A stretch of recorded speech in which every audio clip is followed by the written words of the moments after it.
This video is going to be on installing a clothesline using paracord. This stuff is called 750 paracord.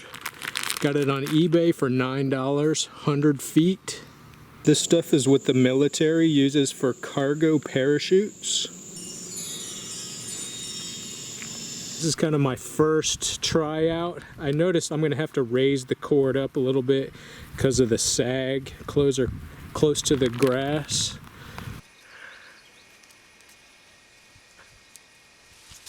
So I moved the rope a couple feet up to this higher branch. Now I'm going to cut these branches that are in the way of the cord.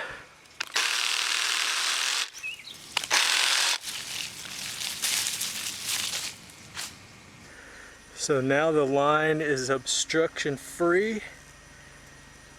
I chose the color green because it makes the cord virtually invisible from the house.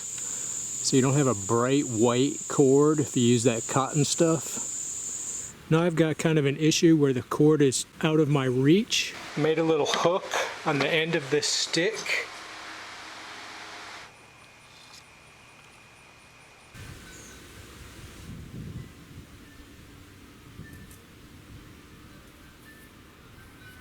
Once you put a few things on the line, then the cord sags enough where you can reach it by hand. You can get a 50 pack of wooden clothespins from Walmart for 98 cents. Installing a clothesline will help save money on the power bill. It's better for the environment. It also puts less wear and tear on your clothes. And it only costs $9.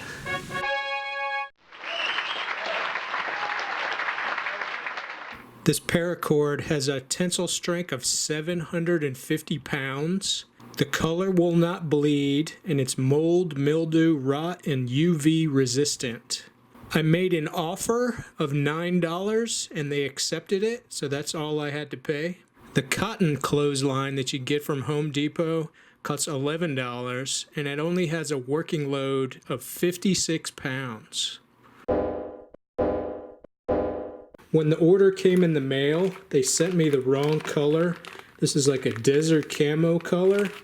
I ordered green, so I emailed them and they ended up sending me a whole new package.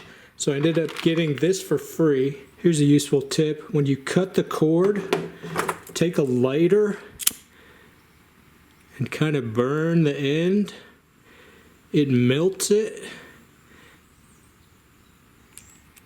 And it prevents it from fraying. If you didn't burn it, it would end up like that.